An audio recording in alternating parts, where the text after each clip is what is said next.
Need some fast, cheap, reliable MUT coins? Go to MMOXP.com and use discount code MONEYSHOT for 5% off your order. Link in the description below.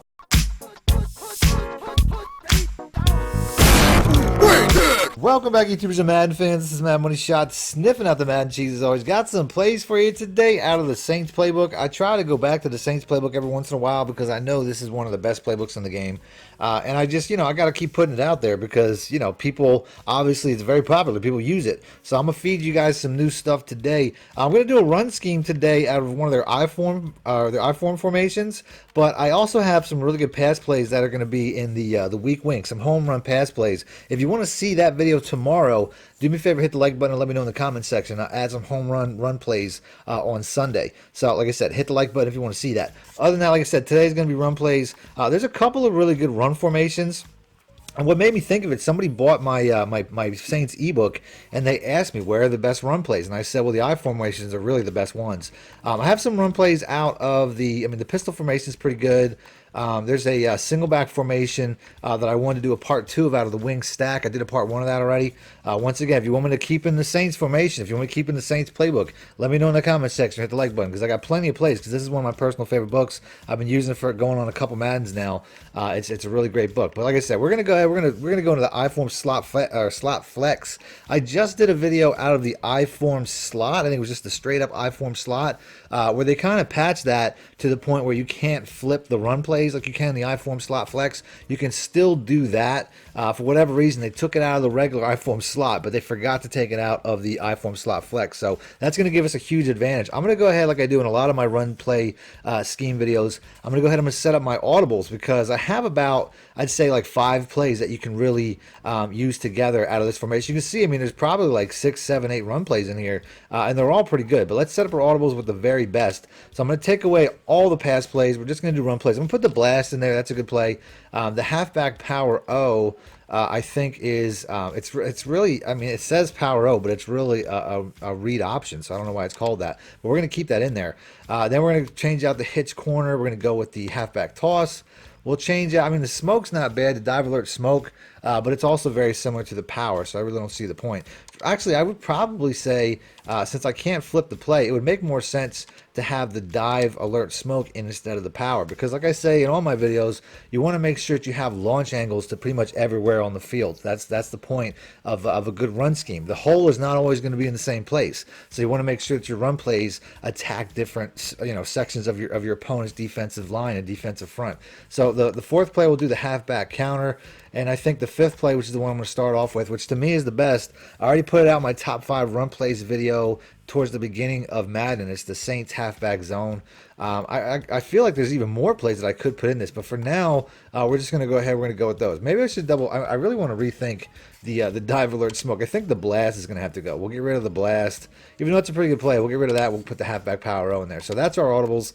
And then, like I said, we'll go with that Saints halfback zone right there at the bottom. Before I start the video, I just want to let you guys know if you go to MMOXP.com right now, you can get your MUT coins ordered and delivered within the next 10 minutes. And they also offer the cheapest coins on the market. So check that out. Link in the description below. Other than that, let's get into the video. So like I said, right off the bat, you can tell the formation gives away the defense. I can tell because I have 2 receivers on the left side. That gives away whether it's man or zone. If you watched any of my videos, I've already basically explained how these formations can really beat man really badly based off of the fact that you have there's no cornerback on the right side of the field. That's why I like running out of these formations. So I already know that the play that I'm in has a huge advantage, and the toss would have a huge advantage based off the fact there's no cornerback over there. Now the toss can get blown up a little bit because you can see how the linemen are going to pull. I'll go ahead and I'll run that play one time, but you can see how like I said, a lot of times there's pulling linemen, so a lot of times these guys can get the edge. It can really mess you over.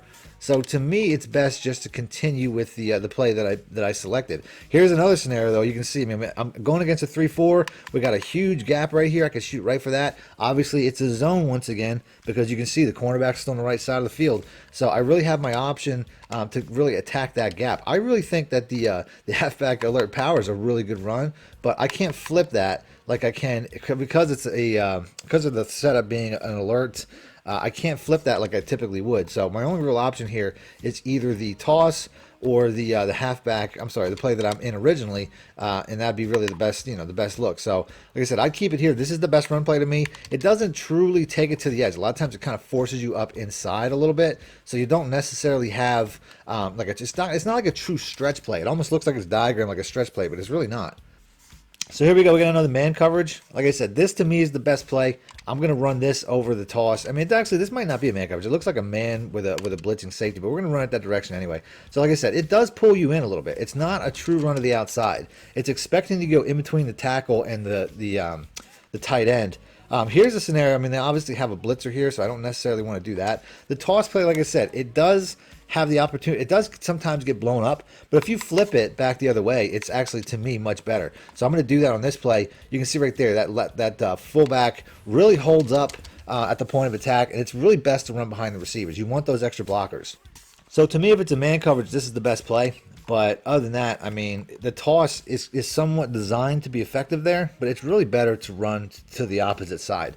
But once again, I have a huge lane right where the receiver is pulling that linebacker out. So I'm going to take this play to the other side, and I'm going to try to go right up that lane because that's really where the play is designed. Because of that guy being stretched out wide like that, you can see how I'm just going to get a huge lane just by flipping it back against the grain there. So it's a really good setup. Here's a play. I mean, because that cornerback's back so far, I could run this. I mean, I don't have to necessarily run it against a man coverage. You can see how that fullback, he came out of nowhere. He didn't get the block, but he really could have sprung me there. So those are definitely my two favorite plays. Here we get another man coverage. Like I said, this time I'm going to try that toss because I haven't had success with that yet, although I actually just flipped the whole play by accident. But it is what it is. We're going to pick the toss. Because, like I said, I haven't had a ton of success running the toss, and I know it's a good play to the man side, so let's just get a little bit better blocking. And sure enough, we do, but the guy chasing me kind of limited my options, but you can see it's successful against man. So, in a man situation, that's going to be your best bet. Here's another scenario. I mean, like I said, this is the best play. So just flipping this back, if my blockers hold up a little bit, I can get some daylight here. And I had to really hesitate in the hole. That was some masterful hesitation by Kimura and myself. As you can see right there, the lane was there. I just had to wait. So that's your obvious and most, the easiest read you're going to make is man or zone, and that'll help you to select these first two plays. But when should I, choose some of these other plays? When should I choose the dive alert smoke, the halfback power O, which they didn't even change the name, the halfback counter? Typically, if I have a defender outside of my left tackle, like if that this almost looks like a dime package or a nickel package based off of the set, but it's supposed to be random 3-4. But if I have a defensive end outside of my left tackle, then that's a scenario where I could really take it that way. Like I said, right there, it wasn't really the case. I ran it anyway, and you can see how a lot of times the defensive end will take themselves out of the play. That's the idea. So we'll keep hitting some counter plays. The power play would be pretty good. Look here in a minute. I'll wait till, like I said, I'm always going to, if that guy crashes inside, I'm going outside. Bottom line, here you can see, I mean, that's just, it's just a really easy play. The counter play is a really easy adjustment. If you just make that single read, I'll go to the replay and show you what I'm talking about real quick. So the only read I really got to make is this edge defender in the direction that I'm going. This is all the only read you have to make when it comes to a counter play. I think a lot of people don't know that. It's a single read play when it comes to running this play. It's a lot like a read option where you're reading this edge defender. So he's crashing in hard. Like I said, sometimes you'll see him, he'll just stop right here and wait.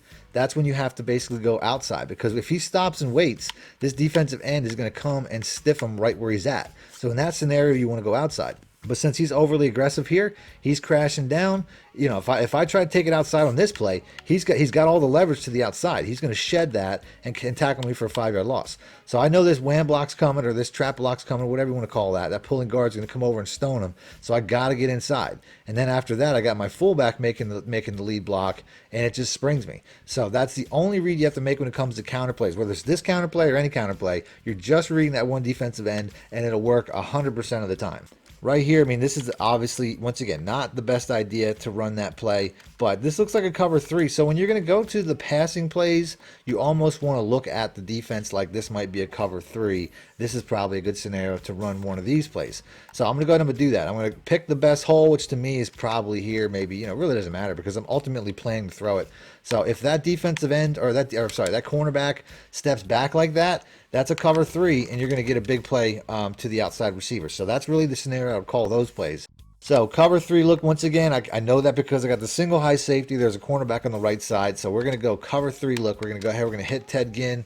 Like I said, that block will come and engage with that deep corner. I get outside of the zone, and I'm just going up the field. So pretty much any cover 3 or cover 4, that'd be the play. Another thing that you can do, though, another trick, is you can motion in Ginn, and he doesn't go across. He just stops right here, which to me is perfect because that's the point of attack that I'm going for anyway. So to me, that's a worthwhile adjustment to make, especially whether you're running a toss or a stretch or whatever.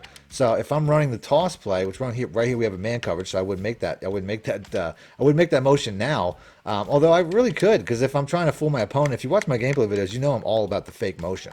So I'll fake motion guys in just to make my opponent kind of sneak over that way, get the user out of place, and then I'll hit him to the other side. That's just something that is a good play online. It's a smart play in gameplay. So if you're going to make that adjustment consistently, do it when you're running the tosses. Like right here, man coverage once again. Do that exact same fake look. Make your opponent think that's where he's going with the ball. And then when the play is hiked, he's going to be out of position. He's going to be 5 yards going to the left when the play is going to the right. So we're just going to get one pass play in this video because I don't anticipate having a part 2 necessarily of this video, but I do want to have more Saints plays. I mean, there are some good plays in here, but like I said, I'm just going to do this one, and then we're going to move on to the next, the next formation out of Saints. If you guys hit the like button enough for the Sunday video. So the play we're going to go with is the hitch corner. So let's go ahead and let's pick that. We want to make sure we have our speediest receiver on the inside, which in this scenario, I'd want to flip Ginn. We'll put him there, and we'll put Michael Thomas on the outside. So that's going to be our look, and then we're going to pick that play. Hitch corner, wherever you went, right there, we'll pick that. So this play right here, like I said, we can run this a couple different ways, but the way that I would run it would be in sync with the idea of motioning in this outside receiver, which essentially, like I said, you can do that in some of the run plays to give you a little bit better blocking, whether you're going inside of the receivers or outside of it. But motioning him in gives me a lot of flexibility when it comes to, I could either do a bench switch concept like this, which to me is one of the better concepts in the game this year. I mean, if it's an underneath throw, I've run this in a lot of different sets. To me, the bench switch is one of the best concepts in the game. I mean, I could use the bench switch throughout the entire game. If I can recreate it in formations people aren't going to expect it, I'm all for it. Right here, I mean, like I said, I can get aggressive and I can put them on a streak. A lot of times that streak route will get open right up the cover 3 seam. I could do that with the A route too, try to pull the safety to the one side. Although, they were really jamming him coming out of it. But, you have a lot of options there. So if you are going to put him on a streak, it's best to put the A route on a streak also. Hopefully he'll pull coverage over a little bit. So this right here, this looks like we have a cover 2. Also have the option to put Thomas on a flat route. You know what I mean? Like if it's a cover 2, like this appears to be, we can play the high-low with that flat route. That flat route's a really good play. So you have a couple different options with Thomas. I also can put him on a flat route. That's also an option if I think that'll get open. Now this is obviously a man coverage, a man blitz of some kind. So, I could always, do this combination of routes, give myself an additional blocker. Now we still have that high-low concept with Cook and Ginn, but we have more blocking, and I'm going to wait for him just to break this dude's ankles and get outside. So, like I said, we have, multiple plays that you can make out of this play. All of them are familiar concepts that I put out before. I didn't even mention you could also put Thomas on a flat route. You know what I mean? Like this right here. If this is a cover 3, which it looks like it is, Thomas will get open underneath really fast. You know what I mean? Like that's just a really easy catch and run. You can steal that all game. Anywhere where I can recreate, these type of plays, I'm all for. So we got a man coverage once again. I can tell that based off of the fact that the cornerback is still, he followed him all the way across and he's setting up shop right in front of him. So we got a scenario where I'm going to go ahead. I'm going to wait till he bites on that inside route, hit Ted Ginn outside. That's a really good cornerback too. I mean, you got to throw him open in the break. That's probably the best suggestion I can give you because fast cornerbacks like that can probably catch up and make up that distance that they lost. Here's the scenario once again. We got that cover 3. We'll go ahead. I'm going to try to hit that X route right at the seam. Although that's a little bit of a tight window throw there. I was kind of hawking him the whole way. I probably should have looked around the field a little more, but you can see all the things this play can do. So that's it. That's the video. If you want to see more Saints plays in the future, and like I said, tomorrow, a pass scheme tomorrow, do me a favor with the like button or let me know in the comment section. I'll do that next. Other than that, thanks for watching. Mad Money Shit out. Need more help or just want to show your support? Then head over to my Patreon and join my team, where you can get exclusive content like ebooks and bonus plays, as well as early access to my vids and more. Link in the description below.